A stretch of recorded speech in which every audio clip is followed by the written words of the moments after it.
This is the Bob Cordaro Show on TV. They fought for us, now he'll fight for you. The pursuit of justice and liberty.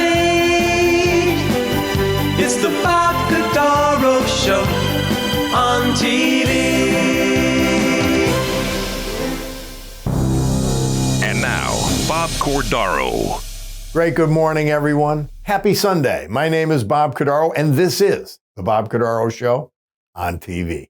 I'm a native of this region, born, raised, and returned twice. As many of you know, I do radio 5 days a week, 9 a.m. to noon on WILK. Appointment radio, we call it.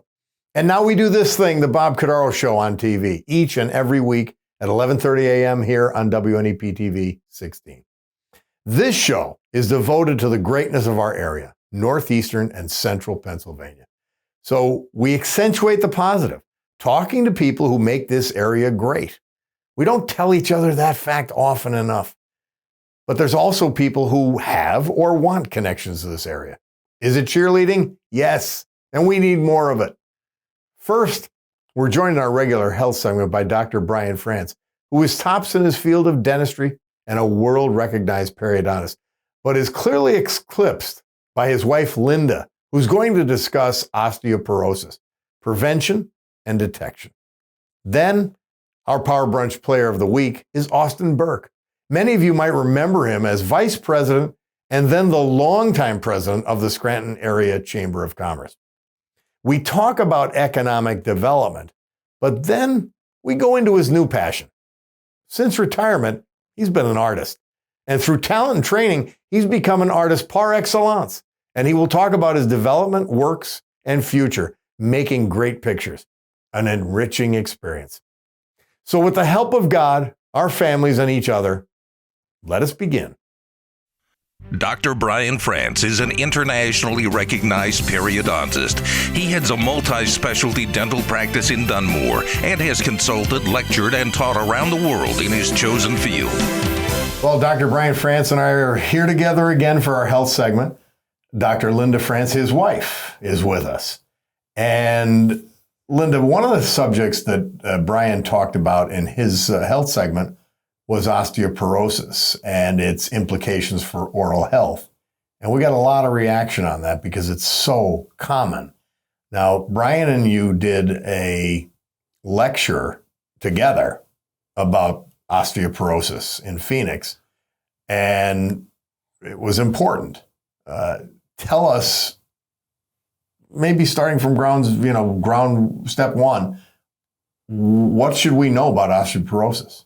Well, osteoporosis is a very common condition, and it can occur in men and women. And basically, when we want to start screening for osteoporosis, once women go through menopause, because you build your bone when you're young. Hopefully, you're all drinking your milk and taking your vitamin D and exercising. And then when you go through menopause, when you get the lack of estrogen, you have an accelerated decrease in the density of your bone over 5 years, and then a slow release and decrease of your bone over the rest of your lifetime.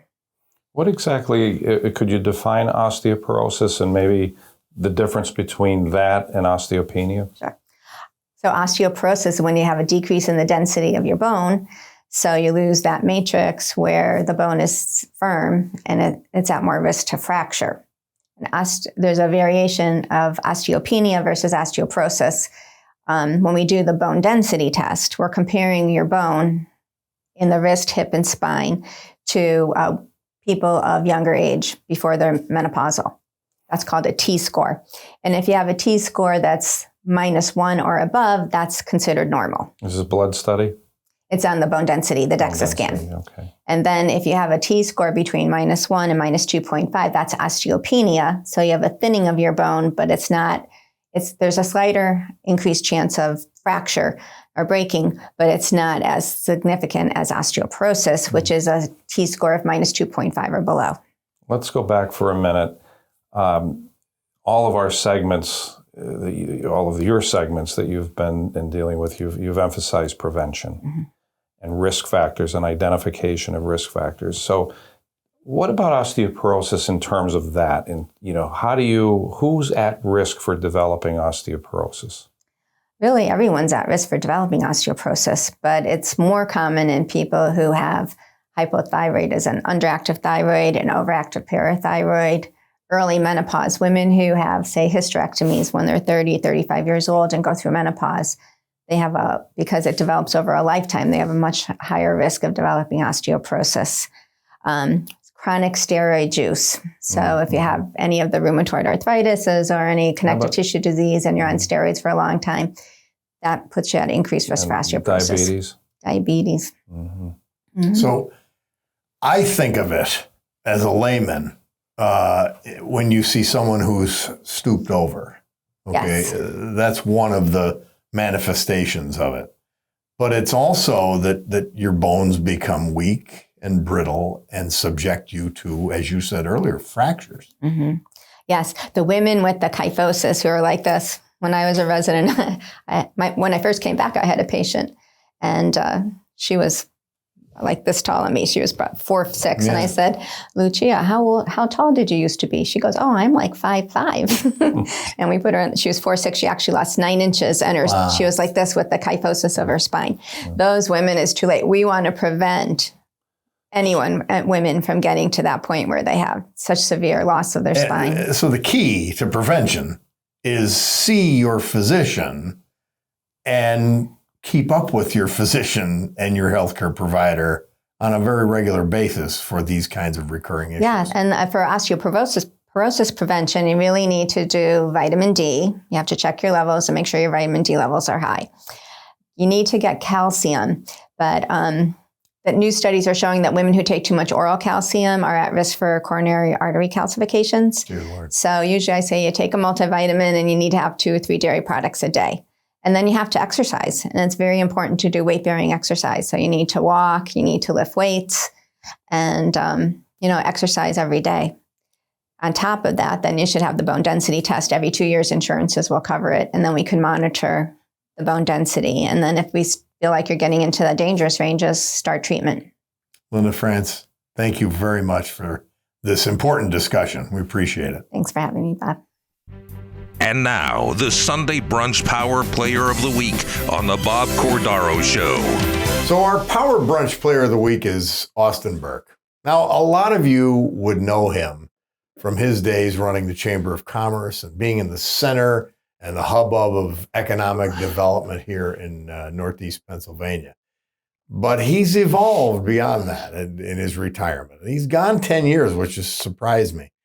But he's become an artist, and I mean a good one. I truly enjoy his work, but I enjoyed his previous work as well. Austin Burke, thank you very much for being with us today. And thank you for asking me. It's good to see you again. And it's good to see my good friend Mark. We've had a good time making movies back in the day. So, Austin Burke, tell me, let's go to where you were born, some of your upbringing, because this informed who you are, who you've been, and how you related to this community for your whole life. Sure. Well, born in Archibald, still live in Archibald, around the corner from where I grew up. I was so fortunate. I had 2 parents, mother and father, both teachers. And that's very important these days when you see all of the problems of one-parent family growing up. Had a great life growing up in Archibald. We ran in the woods. We played ball down on the corner, walked to school, walked to church, walked to the ball field. Life was good. I had 3 brothers, and we all got along, which was terrific. But I'll say one thing that growing up there influenced me. I grew up, was born in 46. So I was coming of age in the 50s to the early 60s, and the economy was terrible then. And I saw the problems that you had when you didn't offer good employment, the dignity of a good job to people. And a number of people had to go out of town. They went down to New Jersey and worked in the Gould plant there. They went up to Connecticut and worked in the airplane plant. That meant that they left early Monday morning and came back Friday evening, and they were gone all week from their families. What was worse, at least they had jobs. What was worse was the people who didn't have jobs. Yeah. And not having jobs, as I said, it does something to how you feel, your self-regard, how you feel about yourself. And it gets evidenced in other problems. Some people turn to drink. They didn't have as many drugs around then as they do now, thank God. But it led to societal problems, family problems, and things like that. You remember coal? Oh, yeah. Do you remember coal mining? I remember every morning on WEJL, this breaker was working and this breaker was idle. When I had a job up at Fairchild Weston in Archibald, and a friend was there. He's passed away, unfortunately, Joe Zivats. Nice man. He had worked in the mines, then he worked in his own dog hole, as they called it. It was his own work that he did. And he got a job up at Weston. And he was one of these production line jobs. You know, the same thing came by and came by and came by. He says, Burke, he says, I can't stand this, standing here doing the same thing. I got to get out and work and, do what he was doing. When he was a miner, he was his own boss. Yeah. And so, I remember mining and the effects of mining on it as well. Matter of fact, an interesting thing is later when I got into my career here in Scranton with the Chamber of Commerce, Prince Charles was going to the Mon Valley, the Monongahela Valley down in Pittsburgh, when the steel mills were closing. I don't know if you remember that, about 40 years ago. And they asked me to come down from Scranton because we had been turning our economy around after all those miners lost their basic source of employment.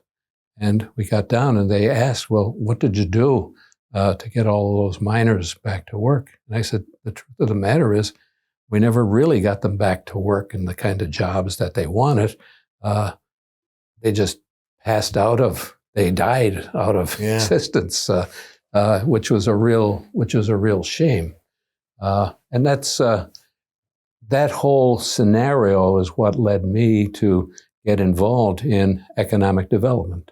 I graduated from Dickinson College, degree in economics, and I wanted to go on to regional economic development, and I did. But it was for the express purpose of developing good jobs here in northeastern Pennsylvania. Well, you had a long career and an important career with the Chamber of Commerce. First, I remember you as vice president, and then going on to become the president, creating a new building. All the initiatives, I was involved with a lot of them as a participant in one way or another. Sure. And it worked, and it kept us alive, but it was never easy. Was it? It was tough bringing jobs here. It was tough bringing jobs here for a couple of reasons. One, the mining. Everything from East Mountain to West Mountain is undermined. And I remember having one client fly into the airport.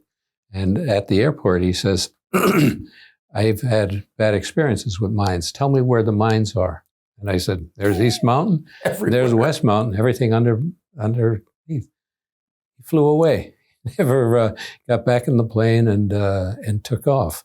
But we did do a good job of investing in the geotechnical work before you showed somebody a piece of land. So you could show them reports and show them where the veins were and that it was safe to locate there. So that was one problem. The other problem was that for a good period of time, 2 or 3 decades, perhaps our best educated people went away and became successful in New York or Los Angeles or Philadelphia or wherever. It was kind of like the best and the brightest followed opportunity where it went. So when you looked at our statistics, the number of people who went to technical school, the number of people who went to college were less than our competing areas. And that's why today the needs of the community have changed so much over the past 10 years since I left. At one time, we had to develop safe sites. We had to develop those buildings, incubators and things like that, that worked for us. But our biggest challenge was providing educational opportunities and getting people to get the skills that industry needed. We had a mismatch. We had a lot of people unemployed, but they didn't have the skills, the particular skills that those companies want. That, you've seen great programs at today's Chamber of Commerce that are fostering that education, fostering entrepreneurism, and that is slowly coming into balance. The other thing that's helpful is the COVID-19 pandemic showed you that you can have an office in New York or Connecticut or wherever and have your key people participate remotely. You can send business plans and current projections and everything that you're putting together back and forth around the country. My daughter Judy is the editor of Highlights for Children for the last... Oh, that's a big deal, that magazine. Oh, yeah. It multi-million subscribers for Highlights, a wonderful magazine. Anyway, she is the editor on Salem Road in Archibald, hooked up with her computer, and her illustrators are God knows where. They're all over the country. Her writers are all over the country. Her editors are all out and about, and they coordinate it all. And she used to make the drive into Honesdale, where the editorial offices are, 4 or 5 days a week. Now it's a couple days a week because she wants to see some people in person. But their business, they are churning out a magazine and sending it to 1 million children every month. And it's all electronics and everything else that does it. But what that means for employment is you can have architects in Scranton designing buildings any place in the world. You can have people, illustrators or electronic people doing in Scranton. They can answer all of those questions, do all of that programming, do all of that coding that has to be done. They can be anywhere. So they can enjoy the great quality of life we have here in Scranton and have a job that pays you national wages. Yeah. Well, you made a pivot, and we'll do the same, from economic development to art. Yes. And you've really become quite prolific. Well, I've worked at it. Yeah. What first got you, as we go segue into your art, what first struck you that you just wanted to paint?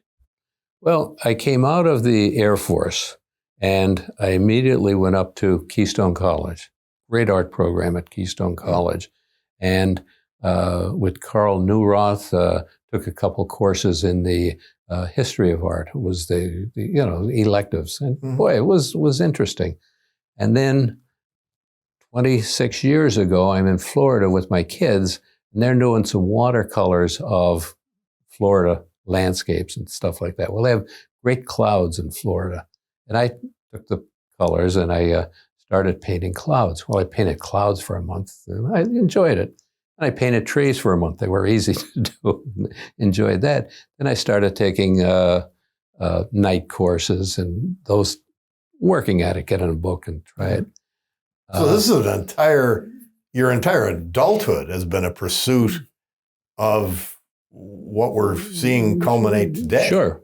But the big thing was when I retired 10 years ago, I went to Keystone and I started taking art courses. And in that time, 10 years, I've probably taken 18 or 20, maybe more, because I take two a semester. But anyway, I've been taking art courses and they've been working with me, moving me up the skills ladder. And it's been a great experience. You know, it's fun being with the young people, the kids. You know, my classmates are 20 years old, and it's exciting to be with them. At different times, different mores, different ways of dressing. For example, they talked to me, they wanted me to get some tattoos, wanted me to get a couple piercings, definitely wanted me to get a new barber for my haircut. But it was a very collegial sort of thing. Like, you did critiques of each other's art, and there was no bull about it. Somebody's, what that blob's supposed to be there? Well, you'd go back and you'd work out how to make it realistic, how to make it credible is the way that they say it.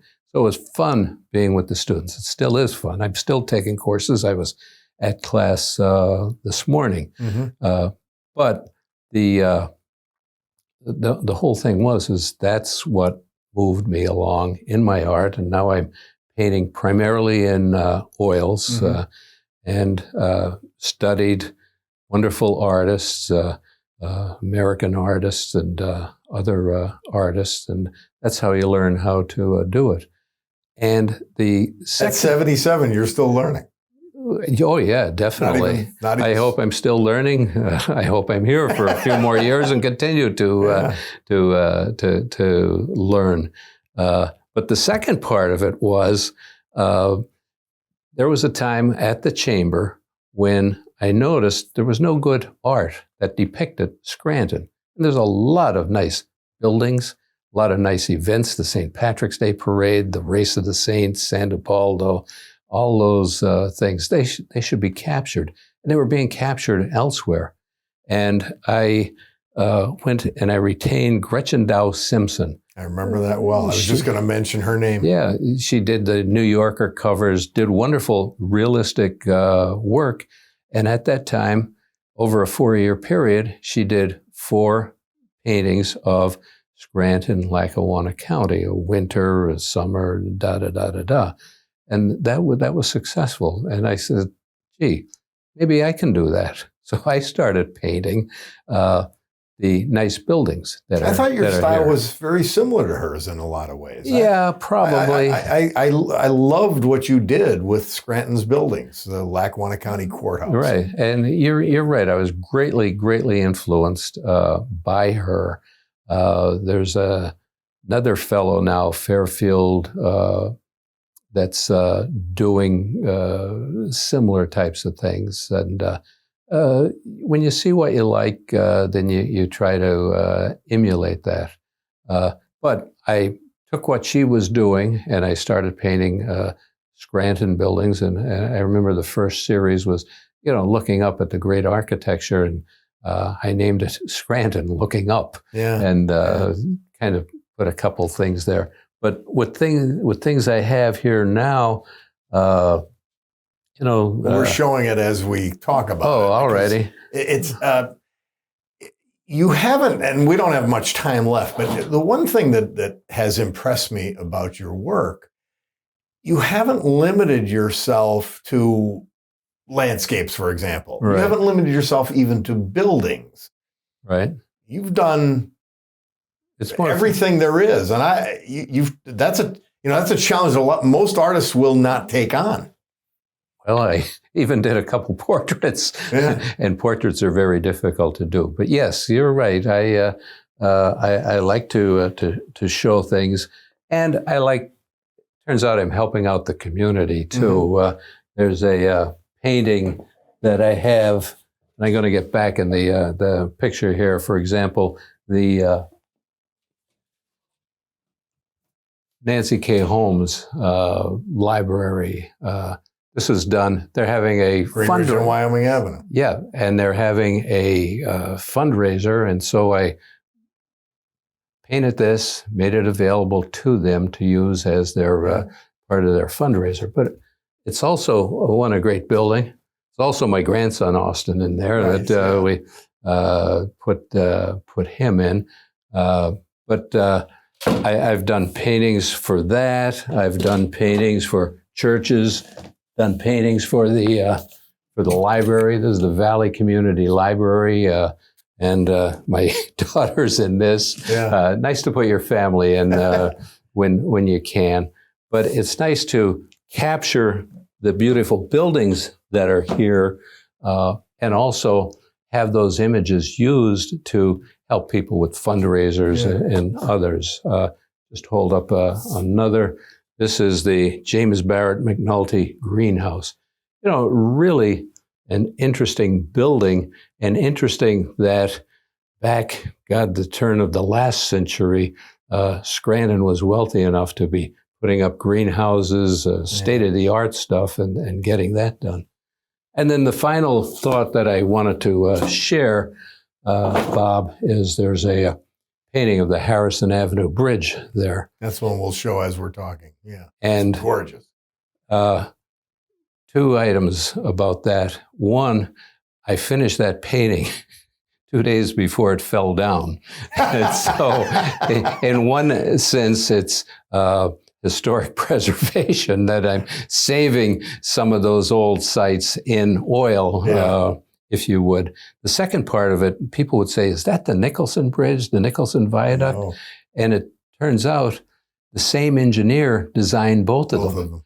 And so it's easy to make that mistake because when you look at one span of the bridge, they all look like. Well, that'll be our last picture of the former bridge. The new bridge is pretty nice, though. They did a good job with it. No, they did some nice appointments to that to make it look good. Well, Austin Burke, thank you so much. I too brief a time to go through your entire body of work, but I will tell you, it's enjoyable. And it is helping a lot of people, and you're helping raise funds. And so life in retirement has been very good to you, but very good to us as well. Well, life has been good. So enjoy. Thank you, Austin. Very much. All right. Your Sunday Brunch Power Player of the Week on the Bob Cordaro Show. Join us every week for the Sunday Brunch Power Player of the Week. Thanks for being with us. I love doing this show, and I love being with all of you just as much as I do on the radio. I enjoyed Austin Burke and hearing about his art and his love of it and his passion and trying to pick up some of his thoughts and how these things happen. And of course, having Bryan Frantz and Linda Frantz on was extraordinary. 2 great healthcare professionals that we love. We'll see you next week. Bob Cordaro Show on TV, 11:30 a.m. WNEP TV, Channel 16.